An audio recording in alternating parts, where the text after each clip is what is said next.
Hi viewers, good morning. Welcome to profit master dot in. ఇవాళ ప్రధాన దినపత్రికలు అలాగే వెబ్సైట్స్లో ఉన్న టాప్ బిజినెస్ హెడ్లైన్స్ ఒకసారి చూద్దాం. ముందుగా అమెరికన్ మార్కెట్స్లో భారీ ఎత్తున అమ్మకాల ఒత్తిడి వచ్చిన సంగతి మనందరికీ తెలిసిందే. నిన్న మధ్యాహ్నం నుంచి మన మార్కెట్స్లో కూడా దాని ఎఫెక్ట్ బాగా కనిపించింది. నిన్న రాత్రి మనకి నాస్డాక్ 0.13% మేర, అలాగే S&P 500 1.16% మేర, డౌ జోన్స్ మరీ ముఖ్యంగా 1.84% మేర నిన్న నష్టపోవడం మనం చూస్తున్నాము. గత కొద్ది కాలం నుంచి అంటే లాస్ట్ ఒక 2 వీక్స్ నుంచి నాస్డాక్లో వీక్నెస్ కనిపించింది. ఎక్కువగా టెక్నాలజీ రిలేటెడ్ స్టాక్స్లో అమ్మకాలు ఒత్తిడి వచ్చింది. కాకపోతే నిన్న అనూహ్యంగా S&P 500 డౌ జోన్స్ రెండు 1% పైగా నష్టపోవడం అనేది కాస్త ఆందోళన కలిగించే విషయంగా కనిపిస్తుంది.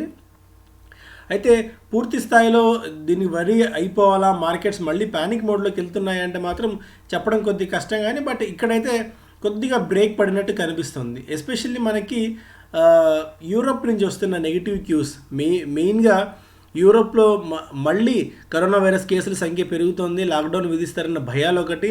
సెకండ్, ఎస్పెషల్లీ యుఎస్లో వస్తున్న ఇష్యూ ఏంటంటే స్టిమ్యులస్కి సంబంధించి మళ్ళీ ఈ కరోనా వైరస్ కోసం స్టిమ్యులస్ ఇవ్వాలని చెప్పి ప్రభుత్వం భావిస్తున్నప్పటికీ అందుకు కాంగ్రెస్ పూర్తి స్థాయిలో సిద్ధంగా లేదు, సుముఖంగా లేదు. సో ఒకవేళ ఇది కూడా ఒక నెగిటివ్ అంశంగా మార్కెట్లు భావిస్తున్నాయి, ఎందుకంటే స్టిమ్యులస్ రాకపోతే మళ్ళీ ఇబ్బందికర పరిణామాలు ఎదురవుతాయని. నెక్స్ట్ 3 బ్యాంకులకు సంబంధించి లైక్ HSBC, స్టాండ్ చార్ట్ లాంటి బ్యాంకుల్లో అక్రమాలు జరిగాయన్న ఒక వాదన ఉంది. దాదాపు $2 ట్రిలియన్ ఆ డబ్బులని అక్రమంగా తరలించారు, అండర్ వరల్డ్ కోసం ఈ డబ్బుల్ని వినియోగించుకున్నారని చెప్పి ICJ ఆరోపణలు చేస్తుంది. దానికి ఆధారాలు కూడా ఆ సంస్థ బయట పెట్టింది. సో మళ్ళీ బ్యాంకింగ్లో ఏదైనా ఇష్యూ రాబోతుందా, బ్యాంకింగ్ ఫ్రాడ్స్ మళ్ళీ బయటికి రాబోతున్నాయా అన్న ఒక ఆందోళన కూడా మళ్ళీ మార్కెట్స్ నిన్న పట్టి కుదిపేసింది. దానివల్ల ఇవి 3-4 కారణాల నేపథ్యంలో నిన్న మార్కెట్స్లో సెల్లింగ్ వచ్చింది. వరుసగా 3 వారాల పాటు నష్టపోయిన మార్కెట్ 4వ వారం ప్రారంభంలో కూడా వీక్నెస్ని కనబరిచింది. సో దాని క్యాస్కేడింగ్ ఎఫెక్ట్ మన మార్కెట్స్ మీద కూడా పడింది. అందుకే నిన్న మన మార్కెట్స్లో కూడా ఒత్తిడి చాలా స్ట్రాంగ్గా ఎక్కువ వచ్చింది. అండ్ ఎకనామిక్ టైమ్స్ చూస్తే ఫస్ట్ పేజ్లో మనకి global worries on covid drive retail investors of Dalal street ఇదొకటి, government must step up spending before it's too late ఇదొకటి మేజర్ అంశాలు. And ad spends to jump by up to 30%, 30% దాకా add spending బాగా పెరిగిందంటే దీనికి సంకేతం ఏంటంటే కొద్దిగా మళ్ళీ ఎకానమీ రివైవ్ అవుతుంది అన్నది ఒక అంశం. Trump government proposals increase in H1B wages. So H1B wages క్యాప్ని పెంచాలని చెప్పి అక్కడ ప్రభుత్వం యోచిస్తుంది. ఆయన ఎలక్షన్ల కంటే ముందే, అంటే నవంబర్ కంటే ముందే ఈ నిర్ణయం తీసుకోవచ్చన్న ఒక వాదన ఉంది. వైట్ హౌస్ మేనేజ్మెంట్కి US డిపార్ట్మెంట్ ఆఫ్ లేబర్ ఒక ప్రపోజల్ని సబ్మిట్ చేసింది. అందులో వీళ్ళు H1B వీసా క్యాప్ని బాగా పెంచాలని చెప్పి భావిస్తున్నారు. ఎందుకంటే ఇలా పెంచినట్టయితే మన కంపెనీలను దాన్ని అఫోర్డ్ చేయడానికి కొద్దిగా ఇబ్బందికర పరిణామంగా ఉంటుంది. అయితే దేశీయ ఐటీ కంపెనీస్కి కొద్ది గొప్ప దీని మీద ఎఫెక్ట్ ఉన్నప్పటికీ కూడా బట్ లాంగ్ టర్మ్లో కంపెనీస్ ఏం చేస్తున్నాయంటే అధిక శాతం ఈ గొడవలు ఎప్పుడు ఈ తలనొప్పులు ఉన్న నేపథ్యంలో స్థానికంగా ఉన్న వాళ్ళకే ఎక్కువ ప్రాధాన్యత ఇస్తూ వస్తున్నాయి. ఇక్కడి నుంచి తక్కువ H1B వీసాలని ఇక్కడ కంపెనీలు కూడా తీసుకుంటున్నారు. ఎందుకంటే ఈ గొడవ కొద్ది కాలం పాటు ఉంది, ఇక్కడి నుంచి కూడా ఈ తలనొప్పులు ఉంటాయి కాబట్టి అందుకు తగ్గట్టు వాళ్ళ ప్లాన్స్ వాళ్ళు కంపెనీస్ రచించుకుంటున్నాయి. Bus and stop, how operators have slowly run out of the road. So ఈ కరోనా వైరస్ కారణంగా కొన్ని సెక్టార్స్ బాగా ఇబ్బంది పడ్డాయి. అందులో ట్రావెల్ సెక్టార్ కూడా ఒకటి. ఈ ట్రావెల్ సెక్టార్ ఆల్మోస్ట్ 6-7 నెలల నుంచి లక్షల బస్సులు దేశవ్యాప్తంగా ఎక్కడికెక్కడ నిలిచిపోయిన పరిస్థితి ఉంది మనకి.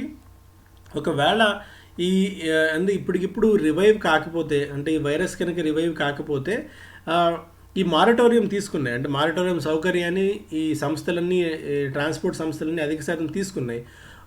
ఇప్పుడు మళ్ళీ మారటోరియం ఎత్తేసిన తర్వాత ఇవన్నీ డిఫాల్ట్ అయ్యే ప్రమాదం కూడా ఉంది అన్న ఒక భయం కనిపిస్తుంది. ఎందుకంటే ఇప్పటికిప్పుడు ఇమ్మీడియట్గా జనాలు బస్సుల్లో వెళ్ళిపోయి పూర్తి స్థాయిలో ఈ సౌకర్యాలను వినియోగించుకునే అవకాశం ఉందని ఎక్కడ కనిపించట్లేదు. అందుకు తగ్గట్టుగా చూస్తే ఈ ట్రాన్స్పోర్ట్ సెక్టార్ నుంచి కూడా మళ్ళీ మనకి బ్యాంక్స్ మీద ఎఫెక్ట్ ఉండే అవకాశం కనిపిస్తుంది. ఇప్పటికీ మనకి హాస్పిటాలిటీ సెక్టార్ మీద ఇంపాక్ట్ కనిపించింది, ఎడ్యుకేషన్ సెక్టార్ బాగా హ్యామర్ అయింది. అందుకు తోడు ఇప్పుడు టూరిజం, ట్రావెల్ కూడా ఇంపాక్ట్ అయ్యే అవకాశం కనిపిస్తుంది. కాబట్టి బ్యాంక్స్ విషయంలో మాత్రం కాస్త ఆచితూచి వ్యవహరించాలి. బ్యాంకింగ్ ఇన్ఫ్రా షుడ్ బి అని radar dip in with SIPs. So ఒక అనలిస్ట్ చెప్తున్నారు, సో బ్యాంక్స్ని, ఇన్ఫ్రాని డిప్స్లో తీసుకోవచ్చు, ఇలాంటి మేజర్ డిప్స్లో కాకపోతే ఎస్ఐపి మాత్రం చేసుకోవచ్చు. దట్టు అట్లీస్ట్ ఒక 5 years టైం హొరైజన్ మాత్రం ఉండాలి అని చెప్పి వాళ్ళు సలహా ఇస్తున్నారు. ఇప్పటికి ఎందుకంటే ఈ ఎన్పిఏ ఇప్పుడే మనం చెప్పిన ఎన్పిఏ భయాలు బ్యాంక్స్కి ఎన్బిఎఫ్సిస్కి చాలా ఎక్కువగా ఉన్నాయి కాబట్టి బ్యాంక్స్ విషయంలో మాత్రం చాలా చాలా చాలా జాగ్రత్తగా ఉండాల్సిన టైం. ఒకవేళ బ్యాంక్స్లో ఇన్వెస్ట్ చేయాలి అనుకుంటే హెచ్డిఎఫ్సి బ్యాంక్ అండ్ కోటాక్ లాంటి బ్యాంక్స్ మినహా పిఎస్యు బ్యాంక్స్ జోలికి వెళ్ళకపోవడమే మంచిదిగా కనిపిస్తుంది. డిప్స్ వచ్చినప్పుడు ప్రైవేట్ బ్యాంక్స్ వైపు ఉండడం మంచిది, కానీ అంటే క్వాలిటీ నేమ్స్ ఈ 2 క్వాలిటీ నేమ్సే ఉన్నాయి మనకు. మిగిలిన ఏ బ్యాంక్ని ధైర్యం చేసి తీసుకునే పరిస్థితి లేదు కాబట్టి జస్ట్ చాలా యాక్టివ్గా ఉండి ఇన్వెస్ట్ చేసుకోవడం ఉత్తమం. అలాగే స్ట్రీట్ సైన్స్ ఏంజిల్ బ్రోకింగ్ ఇష్యూకి రాబోతున్న సంగతి తెలిసిందే. 180 కోట్ల రూపాయల మేర వాళ్ళ యాంకర్ ఇన్వెస్టర్స్ 12 మంది యాంకర్ ఇన్వెస్టర్స్ నుంచి నిధులు సమీకరించారు. జిఎంఎం ఫాడ్లర్ కూడా 3,500 రూపాయలకు ఓఎఫ్ఎస్ ఇచ్చింది. దట్టు నాన్ రీటైల్ ఇన్వెస్టర్స్కి ఈ సౌకర్యాన్ని ఇచ్చింది. ఆల్మోస్ట్ 5,200 రూపీస్ మార్కెట్ ప్రైస్ ఉంటే 33% డిస్కౌంట్తో 3,500 రూపీస్కి ఈ ఫ్లోర్ ప్రైజ్ని నిర్ణయించారు ప్రమోటర్లు.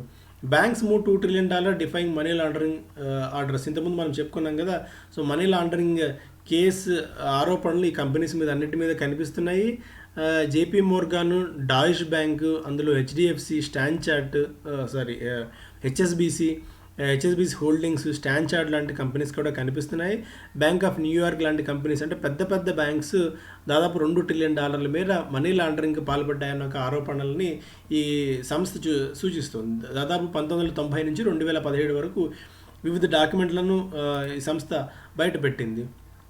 అండ్ ఇందులో కొన్ని ఇండియన్ బ్యాంక్స్ పేర్లు కూడా మనకు కనిపిస్తున్నాయి. Major Indian banks figure in suspicious transactions list. ఆ సస్పీషియస్ ట్రాన్సాక్షన్స్ లిస్ట్లో ఈ బ్యాంక్స్ ఉన్నాయి. అంటే రిసీవింగ్ చేసుకున్న బ్యాంకులో IOB, Allahabad, bank of India, state bank of India, Canara bank ఉంటే సెంటర్స్ బ్యాంకులో HSBC, Deutsche bank, IndusInd bank, StanChart and state bank of India ఉన్నాయి. సో దీనివల్ల ఇప్పటికిప్పుడు మేజర్గా కాంప్లైంట్కి పోయే పరిస్థితి ఉందా, బ్యాంక్స్ అన్నీ మళ్ళీ కుప్పకూలిపోతాయంటే అలాంటి ఆందోళన ఏం కనిపించట్లేదు. కానీ బట్ మన జాగ్రత్తలో మనం ఉండడం మంచిది. లాంగ్ టర్మ్ కోసం మనం బ్యాంక్స్ని పిక్ చేసుకున్నప్పుడు angel broking is an expensive but May offer good listing gains. So మార్కెట్స్లో ఇప్పుడు బాగా గట్ ఫీలింగ్ ఉండి ఒక హీరోయిక్ రోల్ పోషించాలన్న వాళ్ళు మాత్రమే ఏంజిల్ బ్రోకింగ్ ఐపీఓకు బెట్ చేసుకునే పరిస్థితి ఉంది. ఎందుకంటే ఎక్స్పెన్సివ్ బెట్ ఉంది.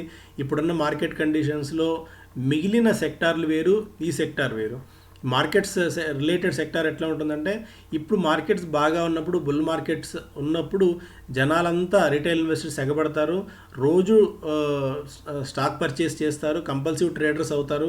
బట్ వన్స్ బేర్ హగ్ కనుక ఒక్కసారి వచ్చినట్టయితే మార్కెట్స్లో సో మళ్ళీ కొన్ని నెలల పాటు, వారాల పాటు కనీసం తమ డీమ్యాట్ అకౌంట్లో ఏ షేర్లు ఉన్నాయి అని కూడా ఓపెన్ చేసుకొని చూసేంత ధైర్యం సరిపోదు రీటైల్ ఇన్వెస్టర్స్కి. దట్ ఇలా ఎన్నో సైకిల్స్ మనం చూసాం కాబట్టి సీనియర్స్ ఎవరైతే ఉంటారో మార్కెట్స్లో ఎప్పటి నుంచో ఉన్న వాళ్ళకి ఇది అనుభవైక యోగ్యంగా ఉంటుంది. కాదు ఇప్పుడున్న పరిస్థితుల్లో ఏంజిల్ బ్రోకింగ్ని ఐపీఓకి మాత్రం ఎటువంటి పరిస్థితిలో సజెస్టబుల్గా ఉన్నట్టు ఏం కనిపించట్లేదు. ఒకవేళ లిస్టింగ్ గెయిన్స్ వస్తే రావచ్చు, కానీ but not at all suggestable. Like గతంలో వచ్చిన హ్యాపీ మైండ్స్ ఐపీఓ అనుకోవచ్చు, Route Mobiles and Chemcon, CAMS లాంటివి ఏంటంటే డిఫరెంట్ వర్టికల్స్లో ఉన్నాయి, లీడర్షిప్ పాత్ర పోషిస్తున్నాయి కంపెనీస్, కాబట్టి వాటిలో ఇన్వెస్ట్ చేసుకోవచ్చు. ఈ ఏంజిల్ బ్రోకింగ్ బిజినెస్ అనేది గత కొద్ది కాలం నుంచి అబ్సల్యూట్ అయిపోయింది. ఆల్రెడీ ఉన్న ఎగ్జిస్టింగ్ బ్రోకింగ్ కంపెనీలు పీకల్లో కష్టాల్లో కూరుకుపోయి అసలు చాలా చోట్ల చిన్న సబ్ బ్రోకింగ్ వ్యవస్థలు కూడా పూర్తిగా తీసేశారు. ఇప్పుడున్న పరిస్థితుల్లో మనం అంటే ఈ రీటైల్ ఇన్వెస్టర్స్ ఫ్రెంజీ ఉంది, మార్కెట్స్లోకి బాగా డబ్బులు వస్తున్నాయి కాబట్టి ఏంజిల్ వైపు మనకి ఐపీఓకి వచ్చింది, కానీ but not at all suggestable. But it's your risk మీ రిస్క్ టేకింగ్ ఎబిలిటీని బట్టి మీరు నిర్ణయం తీసుకోవచ్చు. HCL tech to buy Australian firm DWS for $116 million almost. So HCL tech ఒక కంపెనీని కొనుగోలు చేసింది $116 million మేర.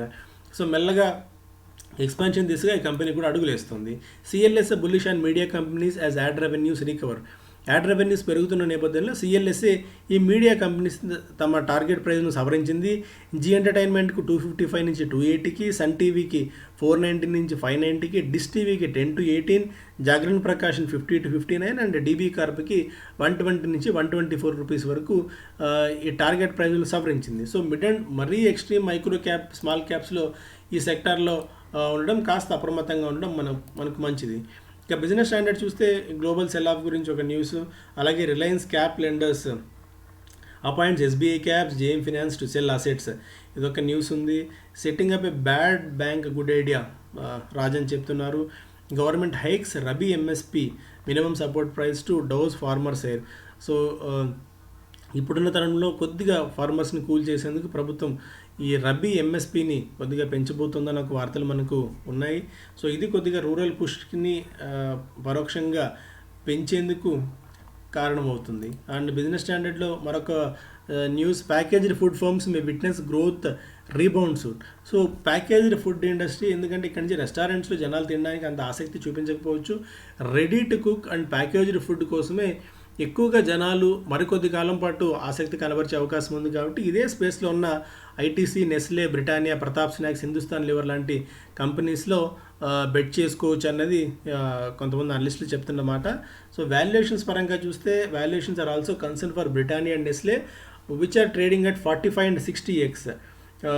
అండ్ చాలా ఎక్స్పెన్సివ్గా ఈ స్టాక్స్ కనిపిస్తున్నాయి. కాకపోతే ప్రతాప్ స్నాక్స్ లాంటివి కొద్దిగా మనకి అట్రాక్టివ్ వాల్యుయేషన్స్లో ఉన్నాయి. కానీ ఇలాంటి డిప్స్ టైంలో ఏదన్నా మేజర్ మార్కెట్ క్రాష్ వచ్చినప్పుడు లాంగ్ టర్మ్ కోసం ఈ స్టాక్స్ని మనం మన రేడార్లో ఉంచుకోవచ్చు. A boom and a shortage for Hero cycles. So Hero cycles listed స్పేస్లో సైకిల్స్లో ఎవరు లేరు. ఒకవేళ అట్లాస్ ఉంది కానీ బట్ వాళ్ళ ఫ్యామిలీ ఇష్యూస్ అనుకోవచ్చు, డెట్ కన్సర్న్స్, రకరకాల ఇబ్బందులు ఆ కంపెనీకి ఉన్నాయి. వాళ్ళు ఈ ఆపర్చునిటీని క్యాష్ చేసుకోలేకపోయారు. ఇప్పుడున్న దానిలో విపరీతమైన డిమాండ్ ఉంది ఇంటర్నేషనల్గా కూడా. So I have not seen anything like this in my 30 years of work life. Munjal చెప్తున్నారు తన 30 ఏళ్ల కెరీర్లో ఎప్పుడు ఇంత సైకిల్స్ కోసం డిమాండ్ రావడం తను చూడలేదని చెప్తున్నారు. నేను గతంలో కూడా ఒకసారి చెప్పాను, సైకిల్స్ కోసం అనూహ్యంగా డిమాండ్ పెరిగింది, ఎక్కడ దొరకట్లేదు సైకిల్స్. అట్లీస్ట్ వెయిటింగ్ పీరియడ్ ఉంది. ఇంటర్నేషనల్ మార్కెట్స్కి కూడా ఎక్స్పోర్ట్ చేసేందుకు మన దగ్గర ఆ డిమాండ్ మన వాళ్ళు తట్టుకునే పరిస్థితి లేదు అని చెప్పి మనం గతంలో అనుకున్నాం. ఎందుకంటే జనాలు ఇప్పటికిప్పుడు పబ్లిక్ ట్రాన్స్పోర్టేషన్ కంటే సైకిల్స్ మీద ప్రిఫర్ చేస్తున్నారు. అండ్ హెల్త్ పాయింట్ ఆఫ్ వ్యూలో కూడా, ఎందుకంటే ప్రస్తుతం రోడ్స్ కాస్త ఖాళీగా ఉన్నాయి, హెల్త్ ఫ్రెష్ ఎయిర్ పీల్చేందుకు కానీ ఎక్సర్సైజ్లో భాగంగా, ఎందుకంటే జిమ్స్ కూడా లేవు కాబట్టి ఎక్సర్సైజ్లో భాగంగా సైకిల్స్ బాగా కొనుగోలు చేస్తున్నారు. ఇదొక మేజర్ అంశం. కాకపోతే మన దురదృష్టం ఏంటంటే లిస్టెడ్ స్పేస్లో ఎవరు లేరు ఈ సెగ్మెంట్లో. Major Indian banks already discuss చేసాం మనం. Tax on automobiles in India among highest in the world. So automobile companies అన్నీ మొత్తుకుంటున్నాయి ట్యాక్స్ తగ్గించండి మహాప్రభు అని చెప్పి ప్రభుత్వాన్ని. బట్ ప్రభుత్వం ఏమాత్రం చెల్లిస్తున్న పరిస్థితి ఎక్కడ మనకు కనిపించట్లేదు. ఎందుకంటే major one of the revenue source auto ancillary మీద ప్రభుత్వానికి పెద్ద ఎత్తున ఆదాయం వస్తుంది. కాబట్టి ప్రభుత్వం ఇప్పుడున్న తరుణంలో అలాంటి దుస్సాహసమైన నిర్ణయం తీసుకునే అవకాశం ఉన్నట్టుగా లేదు. ఇండియా ఈ 28% జిఎస్టీ వసూలు చేస్తుంటే south Korea 10%, Russia 20%, UK 20%, and Japan 10%, China 16%, Germany 19%, France 20% మాత్రమే గరిష్టంగా పన్నులు వసూలు చేస్తున్నాయి. యూఎస్లో average mileage based gas guzzler tax అని ఒక ట్యాక్స్ని వాళ్ళు అక్కడ వసూలు చేస్తున్నారు. అందుకే కొద్దిగా ట్యాక్సులు తగ్గించండి, ట్యాక్సులు తగ్గిస్తే సేల్స్ బాగా పెరుగుతుంది, సేల్స్ పెరిగితే మళ్ళీ పరోక్షంగా మీకు డబ్బులు వస్తాయి, మాకు కూడా సేల్స్ వస్తాయని చెప్పి కంపెనీలు చెప్తున్నాయి. కానీ ప్రభుత్వం మాత్రం ఎక్కడ విన్న దాఖలాలు అయితే కనిపించట్లేదు. సో అది ఈరోజు ప్రధానంగా దినపత్రికలు అలాగే వెబ్సైట్స్లో వచ్చిన టాప్ హెడ్లైన్స్. అండ్ ఇక రెగ్యులర్గా వెబ్సైట్ చూడమని చెప్పి పదే కోరుతూనే ఉన్నాం. ఎందుకంటే చాలా ఇన్ఫర్మేషన్ ఎప్పటికప్పుడు మనం మార్కెట్స్లో సంబంధించిన ఇన్ఫర్మేషన్ డీటెయిల్డ్గా ఇస్తున్నాము. అండ్ నేను అరబిందో ఫార్మాకి సంబంధించిన ఫుల్ రిపోర్ట్ ఉంది, ఎందుకు అరబిందో ఫార్మాని స్ట్రీట్ అంత స్ట్రాంగ్గా బెట్ చేస్తుంది అని చెప్పి ప్రమోటర్లు రీసెంట్గా ఏ షేర్స్ తమ వాటాలు పెంచుకుంటున్నారని మనం రెగ్యులర్గా మార్నింగ్ పూట ఏవైతే న్యూస్ డిస్కస్ చేస్తామో ఇంపార్టెంట్ న్యూస్, వాటికి సంబంధించిన ఫుల్ లెంత్ రిపోర్ట్స్ మీరు తర్వాత వెబ్సైట్లో చూడొచ్చు. అలాగే ఫండమెంటల్స్ వెబినార్ గురించి పదే చెప్తూనే ఉన్నాము. ఈ శనివారం నుంచి ప్రారంభం కాబోతోంది. ఇద్దరు అనలిస్టులు 12 గంటల పాటు, అంటే డిఫరెంట్ డేస్, అంటే 6 రోజుల్లో 12 గంటల పాటు మీకు క్వశ్చన్ అండ్ ఆన్సర్ సెషన్స్ కూడా ఉంటాయి. అంటే జస్ట్ ఇది ఒక క్లాసులు మాత్రమే కాదు, Q&A కూడా ఉంటుంది. అంటే మీకు ఏమైనా డౌట్స్ ఉంటే లైవ్లో క్లియర్ చేసుకోవచ్చు. ఎనీ స్టాక్ స్పెసిఫిక్ సంబంధించిన డౌట్స్ ఉన్నా కూడా, ఎందుకంటే పార్టిసిపేషన్ ఎక్కువ ఉంటుంది కాబట్టి అందరికీ అన్ని క్వశ్చన్స్ అడిగేందుకు అవకాశం రాదు. బట్ మీరు డౌట్స్ ఉంటే ఆ డౌట్స్ని ఖచ్చితంగా 6 క్లాసుల్లో క్లారిఫై చేసుకునేందుకు కూడా అవకాశం ఉంటుంది. కాబట్టి మా సలహా ప్రకారం we request you to participate in the seminar. Subject ఈ టైంలో నేర్చుకోవాల్సిన అవసరం ఉంది. మంచి క్వాలిటీ స్టాక్స్ను ఎలా పిక్ చేసుకోవాలి, అసలు క్వాలిటీ స్టాక్ అంటే ఏంటి, వాటి పారామీటర్స్ ఎలా చూడాలన్న అనేక అంశాలు మీరు ఇందులో తెలుసుకునేందుకు అవకాశం ఉంటుంది. కాబట్టి మళ్ళీ ఇలాంటి ఆపర్చునిటీ మనకు రాదు. కాబట్టి we request and suggest you to join in this webinar. మీకు లింక్ అండ్ పేమెంట్ డీటెయిల్స్ కావాలంటే profitmaster.in వెబ్సైట్లో ఉంది, ఆర్ ఎల్స్ ఇదే యూట్యూబ్లో మీకు డిస్క్రిప్షన్లో లింక్ పోస్ట్ చేస్తాను, దాన్నైనా చూసి మీరు రిజిస్టర్ చేసుకోండి. Thank you so much. Have a good day.